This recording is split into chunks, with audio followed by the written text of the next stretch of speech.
ఈ క్యూర్ హైదరాబాద్ ఏదైతే ఉందో కోర్ ప్రాంతం హైదరాబాద్, రంగారెడ్డి, మేడ్చల్, సంగారెడ్డిలో కొంత ప్రాంతం, ఈ 4 జిల్లాలలోని ఈ ప్రైమ్ ఏరియాకు సంబంధించిన ప్రాంతాలలో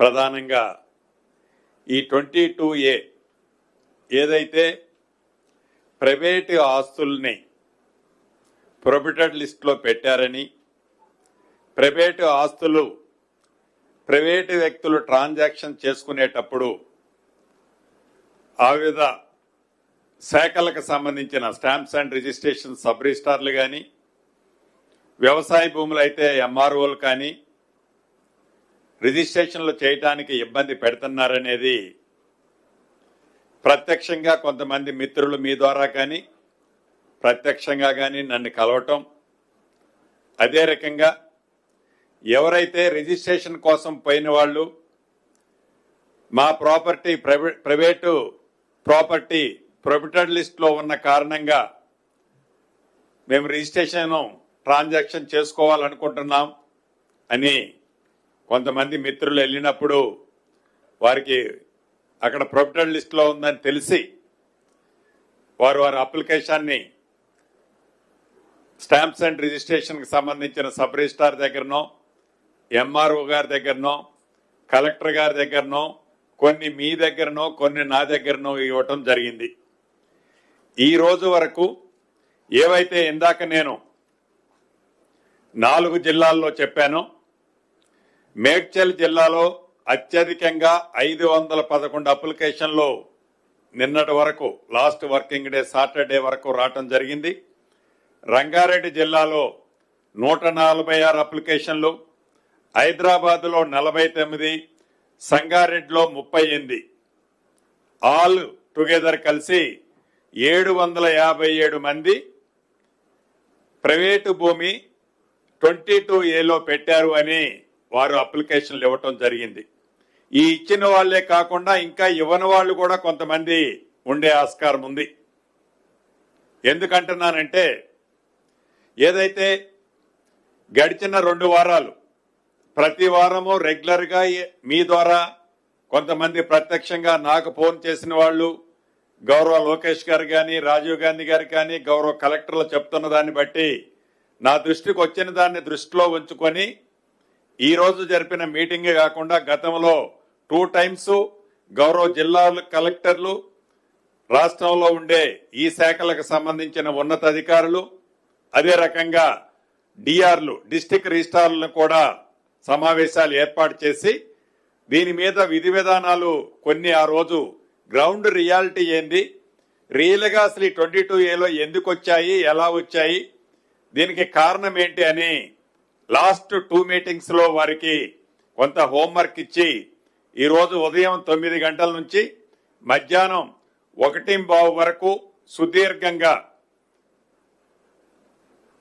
సబ్ రిజిస్ట్రార్ స్థాయి నుంచి ఐజీ స్థాయి వరకు, ఎంఆర్ఓ స్థాయి నుంచి మంత్రి స్థాయి వరకు సుదీర్ఘంగా ఈ 4 జిల్లాల్లో ప్రైమ్ ఏరియాలో ఉన్న ఉన్నతాధికారులు, సబ్ రిజిస్ట్రార్లు, ఎంఆర్ఓలు అందరితో కూర్చొని సుదీర్ఘంగా కేస్ బై కేస్ చాలా మైన్యూట్ గా ఐడెంటిఫై చేసిన వాటితో పాటు ఐడెంటిఫై చేయని వాటిని కూడా ఎక్కడెక్కడ ఏ రకమైన సమస్యలు ఉన్నాయి, ఈ సమస్యలు ఉత్పన్నం కావడానికి కారణం ఏంటి అనేది ఇన్ డీటెయిల్ గా చర్చించడం జరిగింది.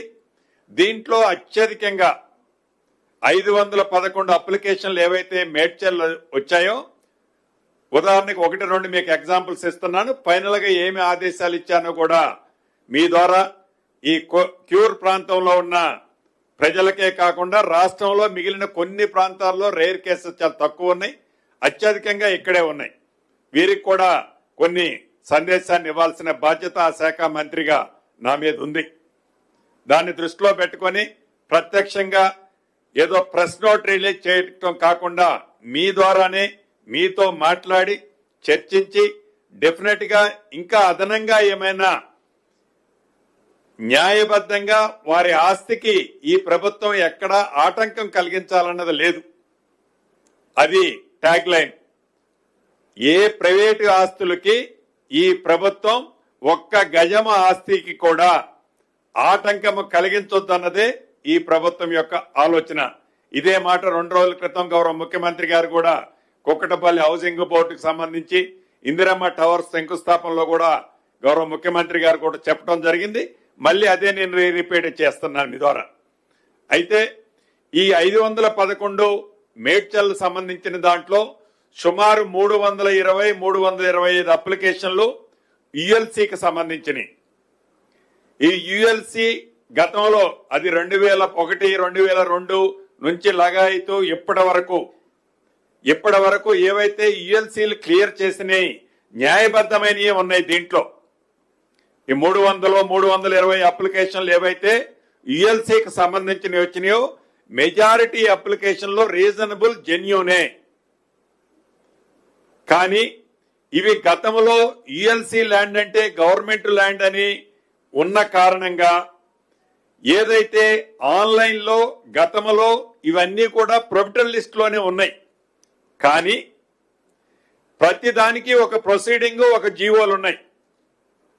ఈ ప్రొసీడింగ్స్, జీవోస్ ఉన్న కారణంగా ఆనాడు సబ్ రిజిస్ట్రార్లు వాళ్ళన్నిటినీ కూడా ప్రైవేట్ ఆస్తులనే ట్రీట్ చేసి ట్రాన్సాక్షన్స్ జరిపారు. కానీ 2025 కదండి హైకోర్టు ఇచ్చింది. 2025 సెప్టెంబర్లో ఆనరబుల్ హైకోర్టు సుమారు ఆనరబుల్ హైకోర్టులో 6,000 పైచిలకు ఈ ప్రొబిటర్ లిస్టుకు సంబంధించిన కేసులు ఆనరబుల్ హైకోర్టులో ఉన్నాయి. అనేక పర్యాయాలు ఆనాడున్న చీఫ్ సెక్రటరీ గారిని, అదే రకంగా రెవెన్యూ సెక్రటరీ గారిని అనేక పర్యాయాలు ప్రత్యక్షంగా ఈరు కూడా అటెండ్ అయ్యారు ఆనరబుల్ హైకోర్టులో.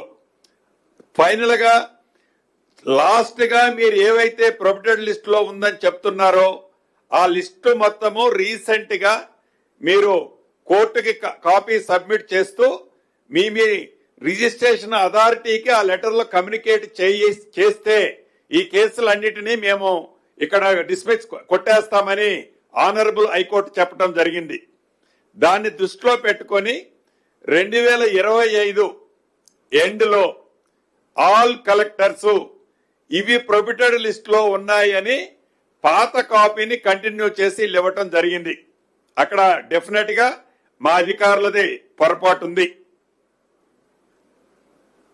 ఆ పొరపాటు ఏందయ్యా అంటే ప్రీవియస్ కి ఇచ్చిన ఆర్డర్స్, జీవోలు గాని మెమోలు గాని వివిధ సెక్టర్లో ఏవైతే ఇచ్చారో వాటిని డిలీట్ చేయాల్సి ఉండే.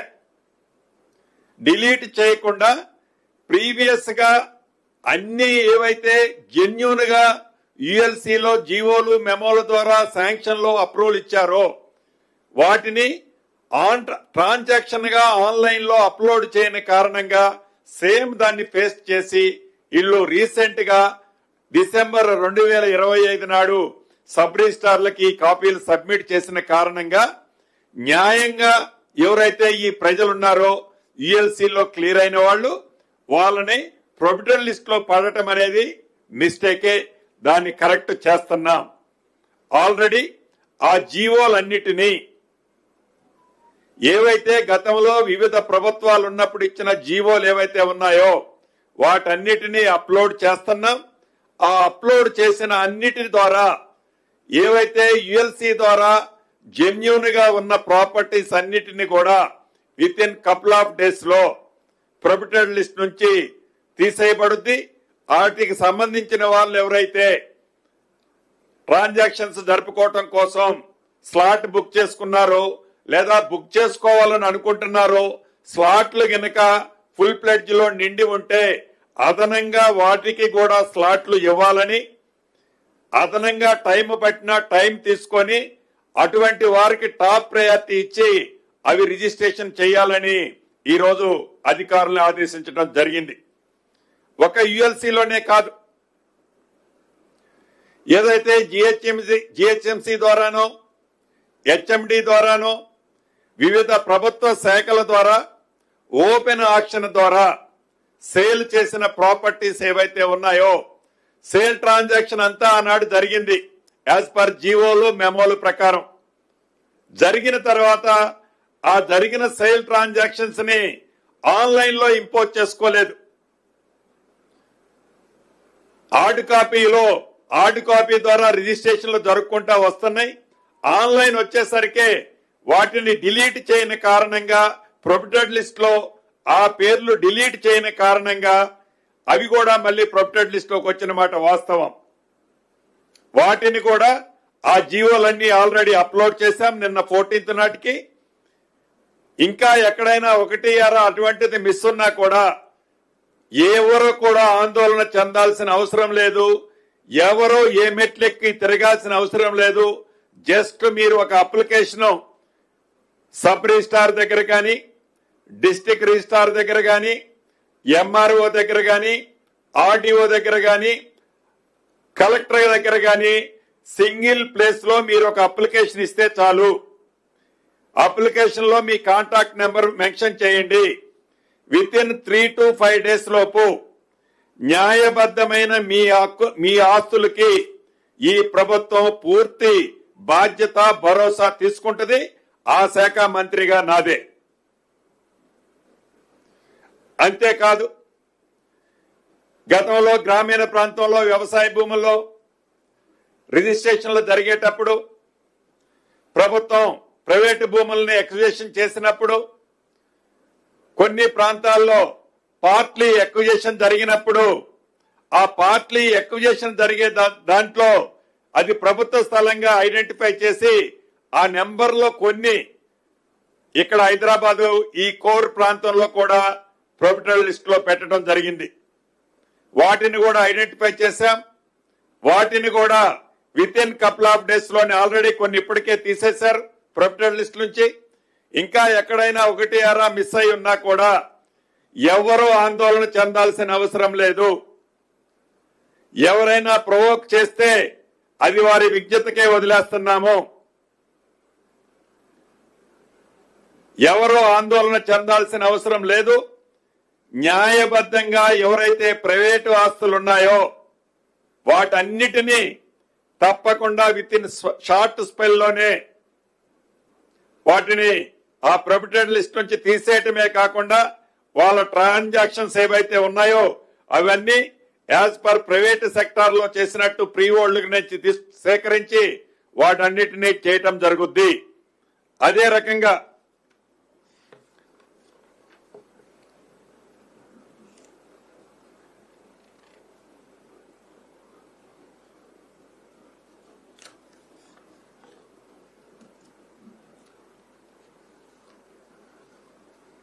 ఉదాహరణకి ఇంకొకటి కూడా మీకు చెప్తాను. రంగారెడ్డి జిల్లాలో ఒక 12 ఎకరాల ల్యాండ్ ఉంది. ఈ 12 ఎకరాల ల్యాండ్ ఆసామి ఒక 2 ఎకరాల భూదానం అని ఇచ్చాడు. ఈ భూదానం ఇచ్చిన ల్యాండ్ ఎటు పక్క ఉన్నదో తెలియదు. ఆ సర్వే నెంబర్ మెన్షన్ చేశాడు. సింపుల్ గా ఇది భూదాన ల్యాండ్ అని చెప్పాడు. ఆ సర్వే నెంబర్ 12 ఎకరాలు ఉంది. ఈ అధికారులు గాని ఫిజికల్ లో ప్రాపర్ గా వెరిఫై చేసి ఉండి 2 ఎకరాలే మనం ప్రొహిబిటెడ్ లిస్ట్ లో పెట్టాలి. అలా కాకుండా ఈ 12 ఎకరాలు కూడా ప్రొహిబిటెడ్ లిస్ట్ లో పెట్టడం జరిగింది. అటువంటి వాటిని కూడా యుద్ధ ప్రాతిపదిక మీద ప్రభుత్వ ఆస్తులు పోగొట్టుకోకుండా ఏదైతే భూదాన ల్యాండ్ ఉందో దానికి స్థానిక ఎంఆర్ఓ సర్వే వెళ్లి విత్-ఇన్ ఈ 1-2 days లోనే అటువంటి స్పెసిఫిక్ ప్రాపర్టీస్ ఏవైతే ఉన్నాయో జియో ట్యాగుల ద్వారా ఆ ల్యాండ్ ని మార్కు చేసి మిగిలిన 10 ఎకరాలని ఫ్రీ హోల్డ్ లో ఉంచి ప్రైవేట్ ఆస్తిగా ఉంచి ఆ ఆసాం ఎవరైతే ఉన్నారో 2 ఎకరాలు భూదానికి ఇచ్చిన దాన్ని ప్రభుత్వం ప్రొటెక్ట్ చేసుకుంటుంది. మిగిలిన 10 ఎకరాలు ఇదొక ఎగ్జాంపుల్. ఇటువంటిది కపుల్ ఆఫ్ థింగ్స్ ఉన్నాయి. నాట్ ఓన్లీ ఒక భూదానే, దేవాదాయ భూమికి సంబంధించిన దాంట్లో, ఫారెస్ట్ కి సంబంధించిన దాంట్లో గతంలో అప్పుడు లేనిది ఇప్పుడు ఎందుకు వచ్చింది అనే సమస్య ప్రజల్లో ఒకటి ఉన్నమాట వాస్తవం. ఆనరబుల్ కోర్టు చెప్పిన దాని ప్రకారం ఏదైతే 22A లిస్టు రీసెంట్ గా డిసెంబర్ ఎండ్ లోనో జనవరి ఫస్ట్ వీక్ లోనో ఇచ్చారు. ఆ రీసెంట్ గా ఇచ్చే దాంట్లో డిలీట్ చేయాల్సిన డిలీట్ చేయకుండా యాజ్ పర్ జీవోల ప్రకారం మెమోల ప్రకారం అఫీషియల్ గా ప్రభుత్వం ఇచ్చిన వాటిని డిలీట్ చేయని కారణంగా, గతంలో వాటిని అప్లోడ్ చేయని కారణంగా సేమ్ రిపీట్ అవటం వల్ల ప్రజలకి కొంతమందికి ఇబ్బంది కలిగిన మాట వాస్తవం. దానికి నేను నిజంగా చాలా వారందరికీ కూడా నా పక్షాన సారీ చెప్తున్నాను. అంతేకాదు ఈ ప్రభుత్వానికి సెకండ్ థింకింగ్ ఏం లేదు. ఈ ప్రభుత్వం అధికారులకు కూడా ఈరోజు నేను ఉన్నతాధికారుల సమక్షంలో గౌరవ సబ్ రిజిస్ట్రార్లు, ఎంఆర్ఓలు, మిగిలిన అధికారులకి చాలా క్లియర్ డైరెక్షన్స్ ఇచ్చాను. ఏదో బూచి చూపించి, ఏదో కారణమని చెప్పి, ఏదో ఉందని చెప్పి ఎవరిని ఆఫీసుల చుట్టూ తిప్పుకునే పరిస్థితి రావద్దు. అటువంటి పరిస్థితి ఉంటే నేను కూడా స్పాట్ లోనే అటువంటి వారి మీద చాలా సివియర్ యాక్షన్ తీసుకోవటం జరుగుద్దని చెప్పాను. అదే రకంగా ఇద్దరు అధికారులు, ఒకరు రెవెన్యూ సెక్టార్ నుంచి, ఒకరు స్టాంప్స్ అండ్ రిజిస్ట్రేషన్ ఉన్నతాధికారులు ఇద్దరు, వీరిద్దరికే అక్కడ చెప్పాను, ఇప్పుడు కూడా చెప్తున్నాను. ఒక ఉన్నత స్థాయి కమిటీని కూడా ఈ రోజే కాన్స్టిట్యూట్ చేస్తారు. ఎవ్రీ వీక్ ఈ కమిటీ ఏవైతే ఈ సమస్యలు వస్తున్నాయో కేస్ బై కేస్ జెన్యూన్ ఉన్న కేసుని అక్రాస్ ది టేబుల్ పరిష్కరించే విధంగా, ఆదేశాలు ఇచ్చే విధంగా వీరిద్దరికి ఇప్పుడే నేను ఆర్డర్ వేశాను. అదే రకంగా టోల్ ఫ్రీ నెంబర్ కూడా ఒకటి మీ ద్వారా ఎవరైతే ఈ నిషేధిత జాబితాలో ఉన్నారని, అభద్రతకు లోను కావద్దని చెప్పటం కోసం ఒక టోల్ ఫ్రీ నెంబర్ ని కూడా మీ ద్వారా వారికి తెలియజేస్తున్నాను. కంప్లైంట్స్ ఏవైనా ఉంటే రాతపూర్వకంగా ఇచ్చినా పర్వాలేదు, ఈ టోల్ ఫ్రీ నెంబర్ కమ్యూనికేట్ చేసినా మళ్ళీ మా పక్షానే డిపార్ట్మెంట్ సైడ్ నుంచే వారికి కమ్యూనికేషన్ కూడా వస్తుంది. 8518 ఉండదు అనుకుంటా, ఉంటుందా? 11 డిజిట్స్. 18005 టోల్ ఫ్రీ నెంబర్ అండి. 18005 994788. మళ్ళా రిపీట్ చేస్తున్నాను, 18005 994788. ఇది టోల్ ఫ్రీ నెంబరు. ఎవరైతే న్యాయబద్ధంగా వారి కష్టార్జితంతో సంపాదించుకున్న ఆస్తులున్నాయో, నేను కూడా చూశాను, కొంతమంది మీడియా మిత్రులు చెప్పి రాసిన దాన్ని చూశాను. ఒక చిరు ఉద్యోగి 100 గజాలో 110 గజాలో దాని రిజిస్ట్రేషన్ కి నేను ఏదో ట్రాన్సాక్షన్ కోసం అమ్ముకోవటానికి పోతే నా ప్రాపర్టీ నిషేధిత జాబితాలో ఉందని. పాపం తను అనే దాంట్లో న్యాయం ఉంది. ఎందుకంటే తను 6 కాలం కష్టపడి సంపాదించుకున్న ఆ ప్రాపర్టీలో తను పూర్తి సర్వాక్కులో ఉన్నా అనుకున్న టైంలో ప్రభుత్వం దాని నిషేధిత జాబితాలో ఉన్నదన్నప్పుడు డెఫినెట్ గా తను ప్యానిక్ పోయే దాంట్లో అర్థం ఉంది. అటువంటి పరిస్థితి భవిష్యత్తులో ఉండొద్దని ఎవ్రీ వీక్ ఈ ఉన్నతాధికారుల కమిటీ సమీక్షిస్తుంటది. టోల్ ఫ్రీ నెంబర్లో కంప్లైంట్ స్వీకరిస్తుంటాం, రిటర్న్ పూర్వకంగా మీరిచ్చే కంప్లైంట్లు సేకరిస్తుంటాం.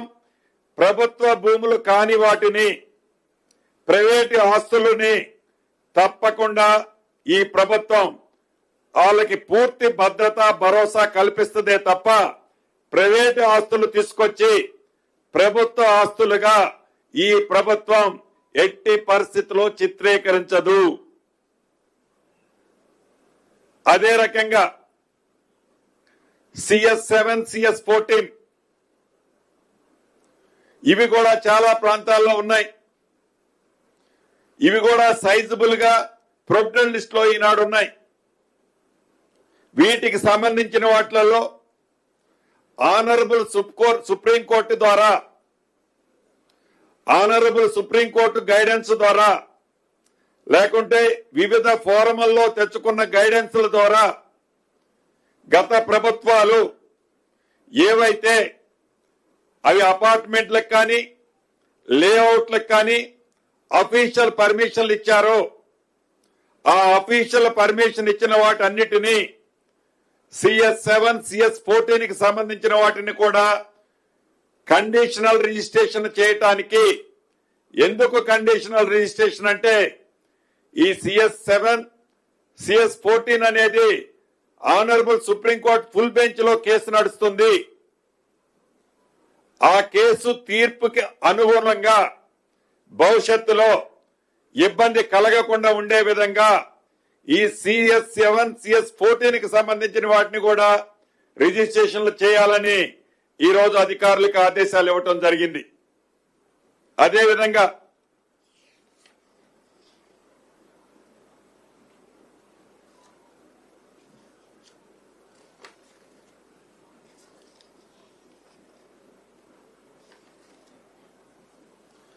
ఇక ప్రధానంగా హైదరాబాద్ పట్టణం లోకల్ హైదరాబాద్ డిస్ట్రిక్ట్ వచ్చినప్పుడు ఇక్కడ రెండు ఇష్యూస్ కాంట్రవర్సీ ఉన్నాయి. ఒకటి GHMC TSLR అంటే ఒక పార్సెల్ కి TSLR అని సర్వే నెంబర్ ఎలా అనుకుంటామో మనం రెవెన్యూ శాఖలో సర్వే నెంబర్ ఎలా ఉంటుందో ఈ GHMC పరిధిలో TSLR అనే ఒక నెంబర్ను వాళ్ళు చాలా ప్రాంతాల్లో ఫిక్స్ చేయటం జరిగింది. ఇటు రెవెన్యూ సెక్టర్, ఇది ఈ రోజు మేము చేసింది కాదు, రాష్ట్ర విభజన కంటే ముందు నుంచే ఉంది. ఇది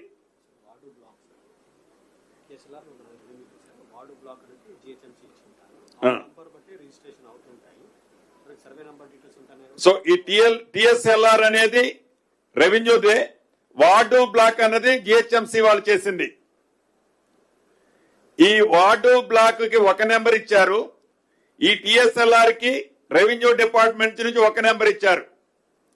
ఈ రెండు నెంబర్ల కాంట్రవర్సీ అన్నది ఈ రోజు మనం చేసింది కాదు. ఈ ప్రభుత్వం వచ్చిన తర్వాత రాష్ట్ర విభజన జరగముందే ఉందనుకుంటా, రాష్ట్ర విభజన జరగక ముందు నుంచి ఇవి నడుస్తున్నాయి.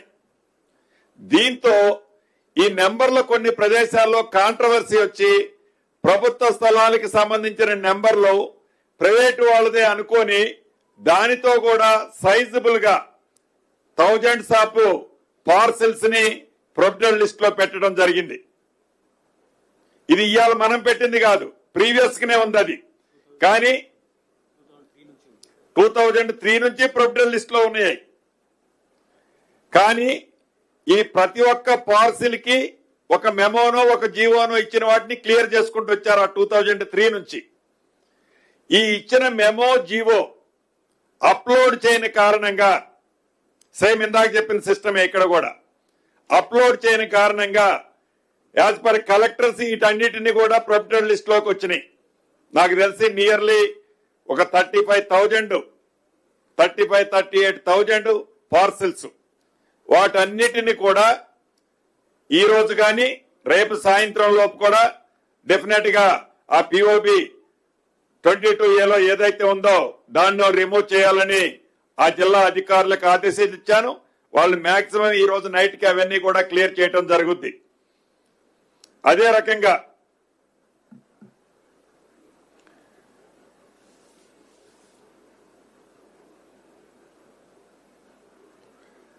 మేడ్చల్ జిల్లాలో కొన్ని ఎగ్జాంపుల్స్ చెప్తున్నాను మీకు. మేడ్చల్ జిల్లాలో ఆల్విన్ కాలనీ, యాజ్బెస్టాస్ కాలనీలో ఇక్కడ ప్రభుత్వ స్థలాలు ప్రైవేటు స్థలాలు ఒకే సర్వే నెంబర్ లో ఉంటాయి. Alwyn colony, asbestos colony Medchal జిల్లాలో ఈ రెండు ఒకే సర్వే నెంబర్ లో ఉన్న కారణంగా ప్రైవేటు ఆస్తులు అయినప్పటికీ ఆ సర్వే నెంబర్ ని బైఫర్కేట్ చేయని కారణంగా ఇవి కూడా ప్రొవిడెంట్ లిస్ట్ లోకి వెళ్ళాయి. వీటిని కూడా ఈ వితిన్ 2-3 డేస్ లోనే రెక్టిఫై చేయడం జరుగుద్ది. జరిపే దాంట్లో ఏవైతే ప్రైవేట్ ఆస్తులు ఉన్నాయో, ఏ మెమోలు ఏ జీవోల ద్వారా అయితే అవి ఆనాడు రెగ్యులేట్ చేశారో వాటన్నిటినీ గౌరవ కలెక్టర్లు ఇప్పటికే ఆ జిల్లాలకు సంబంధించిన వాటిని వారి వెబ్సైట్ లో అప్లోడ్ చేశారు అధికారులకి. దానివల్ల ఆటోమేటిక్ గా రిజిస్ట్రేషన్స్ కి ఇక్కడ ఉన్న వాళ్ళకి ఇబ్బంది లేకుండా ఉండటం జరుగుద్ది. అదే రకంగా మేడ్చల్ జిల్లా నారపల్లిలో సర్వే నెంబర్ 867లో ఇది ప్రభుత్వ భూమి, 20 ఎకరాల భూమి. ఈ ప్రభుత్వ భూమిని దాంతో పాటు ఇందాక చెప్పినట్టు కొన్ని ప్రైవేట్ ఆస్తులు కూడా ఉన్నాయి. దాన్ని సర్వే చేసి జియో కోఆర్డినేట్స్ ఏర్పాటు చేసి ఎటుపక్క ప్రభుత్వ భూమి ఏది ప్రైవేట్ భూమి అనేది దాన్ని బైఫర్కేట్ చేసి మ్యాపులతో సబ్మిట్ చేయడం జరుగుద్ది 1-2 డేస్ లోనే. అక్కడ కూడా వాటికి సంబంధించిన వాటిని ప్రొవిడెంట్ లిస్ట్ నుంచి కూడా డిలీట్ చేయడం జరుగుద్ది. అంతేకాకుండా ఇదంతా ఒక భాగమైతే భవిష్యత్తులో ఈ వీక్ నుంచి మొదలెట్టి జిల్లాల వారీగా ఎక్స్క్లూజివ్లీ ఏవైతే ఈ రెవెన్యూకి సంబంధించిన అంశాలు ఉన్నాయో ఫస్ట్ ఈ 4 జిల్లాలకు సంబంధించి హైదరాబాద్ లోనే జిల్లాల వారీగా ఎంఆర్ఓ స్థాయి నుంచి అప్ టు ప్రిన్సిపల్ సెక్రటరీ వరకు, స్టాంప్స్ అండ్ రిజిస్ట్రేషన్ రిజిస్ట్రార్ స్థాయి నుంచి ఐజీ వరకు నేను కూడా డిస్ట్రిక్ట్ వైడ్గా మళ్ళీ నెక్స్ట్ వీక్ ఈ వీక్ ఎండింగ్ లోపు మళ్ళీ కూర్చుంటున్నాను. ప్రజలకు నేను చెప్పదలుచుకున్నది ఒకటే, ప్రభుత్వంలో ఏవైతే ఈ జరిగినాయి అని ఉన్నాయో అవి అప్లోడ్ చేయని కారణంగా కొంతమందికి ఇబ్బంది కలిగిన మాట వాస్తవం. మళ్ళీ నేను దాని గురించి చింతిస్తున్నాను. చింతించడమే కాకుండా వాటిని 100% ప్రభుత్వ పక్షాన రెగ్యులేషన్ చేస్తాము. అదే విధంగా ప్రైవేటు ఆస్తుల్ని కాపాడేది ఎంత ఇంపార్టెంటో, వాళ్ళకి ఎంత ప్రొటెక్షన్ చేయాల్సిన ఇంపార్టెన్స్ ఉందో అదే పద్ధతిలో ప్రభుత్వ స్థలాలను కూడా కాపాడే దాంట్లో ప్రభుత్వం 360 డిగ్రీస్ లో వెట్టింగ్ చేసి ప్రజలకు ఇబ్బంది లేకుండా ఉండే విధంగా ఈ ప్రొవిడెంట్ లిస్ట్ లో జరిగిన వాటిని అడ్వాంటేజ్ తీసుకొని గవర్నమెంట్ ఆస్తుల కోసం ఎవరైనా ప్రయత్నం చేస్తే అటువంటిది చేయలేమని కూడా ఈ వేదిక ద్వారా అటువంటి మిత్రులకి మరొక్కసారి తెలియజేసుకుంటూ ఈ 4 జిల్లాలతో పాటు రాష్ట్రంలోని మిగతా జిల్లాలకు కూడా ఎక్కడైతే పరిస్థితి ఉందో అటువంటిది ఇందాక టోల్ ఫ్రీ నెంబర్ అందరికీ వర్తించుద్ది, దాన్ని కమ్యూనికేట్ చేయాలని మీడియా మిత్రుల ద్వారా తెలుపుతూ మీడియా మిత్రులు కూడా నేను హంబుల్ రిక్వెస్ట్ చేస్తున్నా. మీ దృష్టికి ఇందాకనే ఒక మిత్రుడు ఒక పేపర్ ఇచ్చారు. అదే రకంగా మీ దృష్టికి ఏదన్నా చిన్న అంశం వచ్చినా నా నెంబర్ మీ అందరి దగ్గర ఉంది, తప్పకుండా నాకు కూడా కమ్యూనికేట్ చేయండి. ఇదేదో నాకు సంబంధించింది కాదనో, ఇదేదో జరిగిపోవాలనో ఇతరత్రో ఈ ప్రభుత్వానికి అటువంటి ఆలోచన ఉండదు. ఎస్ జరిగిందంటే ఎస్ ఇది జరిగింది, ఇది కరెక్ట్ చేస్తున్నానని మీకు చెప్తున్నాను. నేనేమి బుకాయించడం లేదు. ధరణిలాగా మాదంతా 24 క్యారెట్ అని నేను బుకాయించడం లేదు. జరిగిన దాన్ని సరిదిద్దుతున్నాము. అది ఏ రకంగా జరిగినా సామాన్యులకు ఇబ్బంది కలగొద్దన్నదే ఈ ప్రభుత్వం యొక్క ఆలోచన. ఇబ్బంది కలిగించము. కాబట్టి రిజిస్ట్రేషన్లో అర్జెంట్ ఉన్న వాళ్ళు ఎవరైనా ఉన్నా ఎమ్మటే మీరొక్క రొటీన్గా అయ్యేది మొత్తం అవుతుంది. అర్జెంటుగా ఉన్న వాళ్ళు ఉంటే టాప్ ప్రయారిటీలో వాళ్ళ జెన్యూనిటీని జస్ట్ వెట్ చేసేసి ఎమ్మటే క్లియర్ చేయటం జరుగుద్దని మీ ద్వారా ముఖ్యంగా హైదరాబాద్ పరిసర ప్రాంతాల్లో హైదరాబాద్ లో ఉన్న కుటుంబ సభ్యులందరికీ తెలుపుతూ సెలవు తీసుకుంటున్నాను.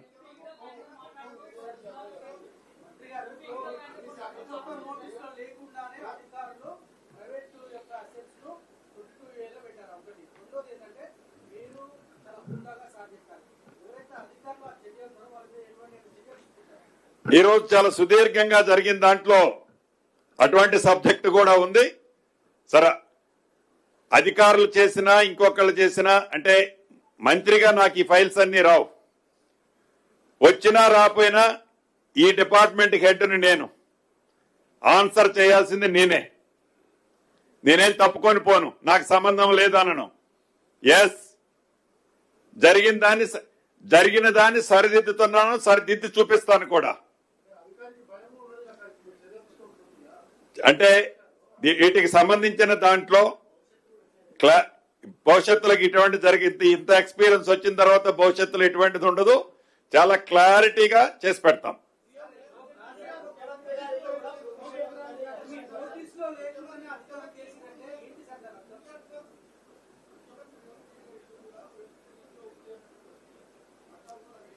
సో అది జూబ్లీహిల్స్ కి సంబంధించిన సబ్జెక్టులో 356, 357 ప్లాట్లు అంతకు ముందు జూబ్లీహిల్స్ సొసైటీలో కాకుండా ప్రభుత్వం అకౌంట్ లో వస్తుండే. తదుపరి ఆ సొసైటీ బైలాస్ ప్రకారం ఇతరత్ర ఏవైతే ట్రాన్సాక్షన్స్ జరిగాయో సేమ్ ఇందాక చెప్పినట్లు ఆ ట్రాన్సాక్షన్స్ దీంట్లో ఎంటర్ అవ్వలే. ఆన్ పేపర్ ఉన్నాయి, ఆన్లైన్ లో లేని కారణంగా సేమ్ అదే పేస్ట్ అయింది. సరే, ముఖ్యమంత్రి గారిది ఉందా లేదా, నాది ఉందా లేదా అంటే ముఖ్యమంత్రి గారిది ఉంది అంటే శ్రీనివాసరెడ్డి గారు పెట్టించిండనే వారి ఆలోచన ఏంటి? సో అది ముఖ్యమంత్రి గారిది ఉన్నా నాది ఉన్నా జరిగిన ఫ్యాక్ట్స్ ఏంటన్నది మీ ద్వారా రాష్ట్ర ప్రజలకు తెలుస్తున్నాను.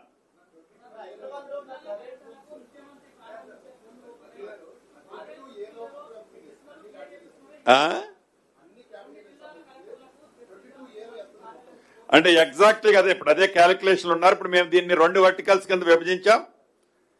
ఎవరైతే రిజిస్ట్రేషన్స్ కి ఇబ్బంది కలుగుతున్నది అనేది టాప్ ప్రయారిటీ పెట్టుకొని వాటిని క్లియర్ చేస్తున్నాం. ఈ 1-2 డేస్ లోనే కొన్ని అయినాయి, కొన్ని అవుతున్నాయి. ఇలా ఆల్రెడీ కొన్ని రిజిస్ట్రేషన్లు జరుగుతున్నాయి. అదే రకంగా వీటితో పాటు సైమల్టేనియస్ గా ఆ నెంబర్ లో వాటిలో జరిగిన వాటిని సేమ్ ప్రాక్టీస్ ఎక్కడైతే జరిగిందో అవన్నీ కూడా జీవోలు ఓపెన్ చేశాం. ఆ జీవోల ద్వారా అన్నిటిని కూడా క్యాల్కులేట్ చేస్తే టోటల్ ఏది ఉంది ఏది లేదన్నది కపుల్ ఆఫ్ డేస్ లో ఐ విల్ టెల్ యూ. మళ్ళీ నెక్స్ట్ దాంట్లో నేను I will tell you.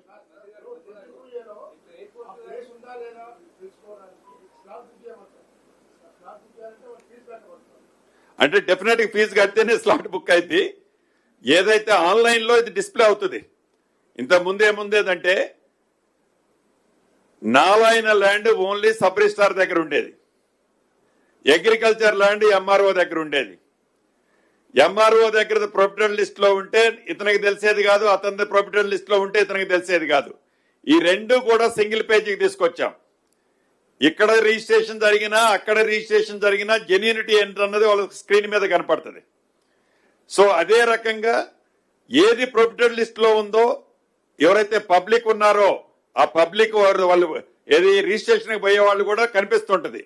Just ఇందాక నేను చెప్పిన నాకు రిసీవ్ అయిన అప్లికేషన్లు నాకు అంటే అధికారులకి ఇంకా రిసీవ్ కానీ కూడా కొన్ని ఉంటాయి, డెఫినెట్ గా ఉన్నాయి, లేవని నేను అనను. వాటన్నిటిని కూడా నాకు ఇవ్వలేదు అప్లికేషన్ అని చేయకుండా ఉన్నాం. అప్లికేషన్ ఇచ్చినా ఇవ్వకుండా ఉన్నా అప్లికేషన్ ఇచ్చేది ఇమీడియట్లీ మాకు అలర్ట్ చేయటం కోసం.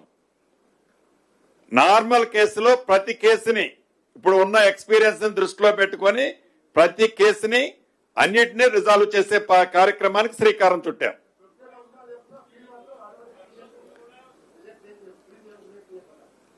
గవర్నమెంట్ ల్యాండ్ అయితే రిజెక్ట్ చేయకుండా ఎట్లుంటాము, అది రిజిస్ట్రేషన్ చేయలేను కదా.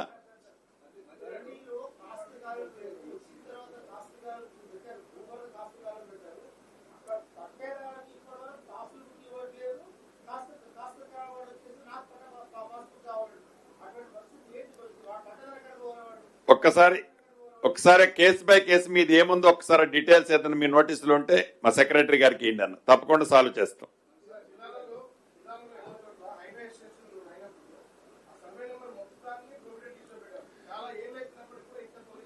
అటువంటి కేసులు కూడా ఇందాక మీకు చెప్పిన దాంట్లో ఉన్నాయి, లేవని నేను అనను. అవన్నీ కూడా ఇప్పుడు రిజాల్వ్ అవుతాయి. ఈ టైంలో మొత్తం రిజాల్వ్ అవుతాయి, డోంట్ వరీ. ఎవరికి మీ ద్వారా మీకు కూడా నేను రిక్వెస్ట్ చేసి చెప్పేది మీడియా మిత్రులకు కూడా, మీ ద్వారా రాష్ట్ర ప్రజలకి మీకు చెప్పే సందేశం ఒక్కటే, ప్రైవేటు ఆస్తులు ఒక్క గజం కూడా ఎవరు ఫోర్గో కావాల్సిన అవసరం లేదు. అదే రకంగా ప్రభుత్వ ఆస్తులు కూడా మీరు ఆశించొద్దు. ఎవరైనా ఇది అటు అది ఇటు అని అంటే కేస్ బై కేస్ ఇది నేను రిజాల్వ్ చేసిన తర్వాత మీరు ఇవ్వండి. ఇది ఎందుకు ప్రొహిబిటెడ్ లిస్ట్ లో పెట్టినో నేను ఆన్సర్ ఇస్తా, నా అధికారులు ఆన్సర్ ఇస్తారు. ఇది రిజాల్వ్ అయిన తర్వాత జస్ట్ అన్ని చేయడానికి మాక్సిమం మంత్ ఎండింగ్ పట్టుద్దా, outer limit month ending target పెట్టుకున్నాం.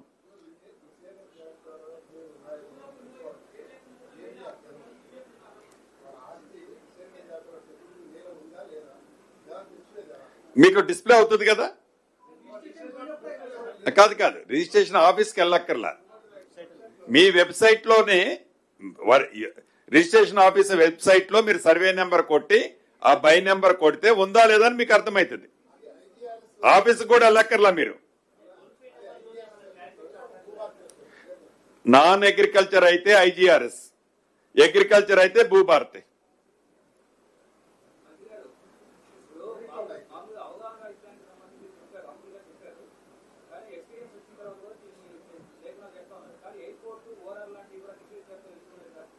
ఎయిర్పోర్టు ఇక్కడ అదే లాజిక్ మీకు చెప్పేది. నేను ఇందాక మీది అన్న దాంట్లోనే ఆన్సర్ ఉంది. ఎయిర్పోర్టు అది గవర్నమెంట్ ఎక్విజిషన్ చేసిన ల్యాండ్. సో మెనీ జీవోల్స్ ద్వారా ఎయిర్పోర్ట్ ల్యాండ్ ని జిఎంఆర్ కి లీజ్ కి ఇచ్చింది, ఎయిర్పోర్ట్ కన్స్ట్రక్షన్ చేశారు.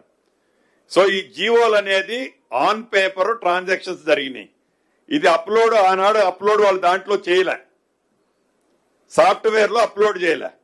చేయని కారణంగా ఆటోమేటిక్ ఇదేంటి గవర్నమెంట్ స్థలం అనేది ఎక్విజిషన్ చేసినప్పుడు గవర్నమెంట్ స్థలం అని పెట్టాడు. గవర్నమెంట్ స్థలం అంటున్నారు, ఆటోమేటిక్ ప్రొహిబిటెడ్ లిస్ట్ లో ఉంది. గందరగోళం ఏమి లేదు, చాలా జరిగిన దాన్ని సరిదిద్దుతున్నాం.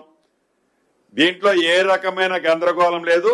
ఎవరు ఆస్తి ఒక్క గజం కూడా పోరుగు అయ్యేది లేదన్నా. Thank you. బాధ్యుల పైన చర్యలంటే ఏం తీసుకోమంటారు చెప్పండి.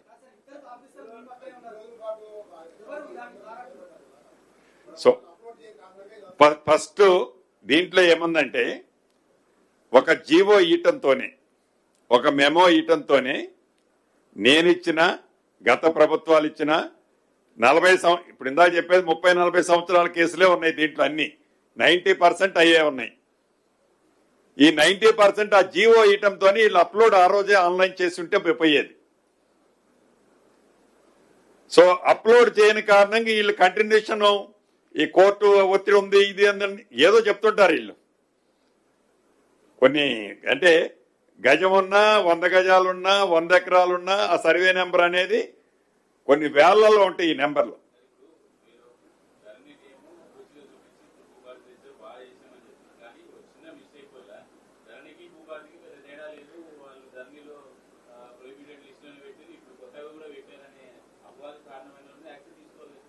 డెఫినెట్ గా ఇంకా దాన్ని పూర్తిగా ఉన్నత స్థాయి కమిటీ వేస్తున్నాం కాబట్టి ఆ కమిటీ నుంచి రిపోర్ట్ వస్తుందన్నా.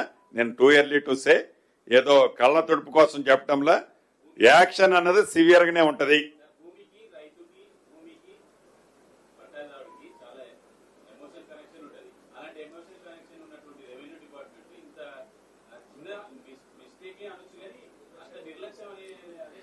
ఎస్ ఎస్, దాన్ని అందుకే కదా నేను చెప్పాను కదా, దాన్ని డెఫినెట్ గా సరిదిద్దుతాం.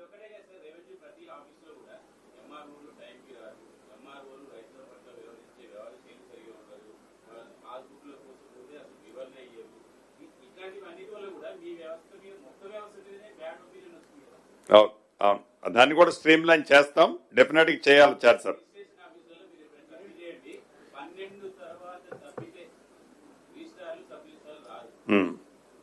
పెట్టుకుంటా నేను కూడా దాన్ని విజిట్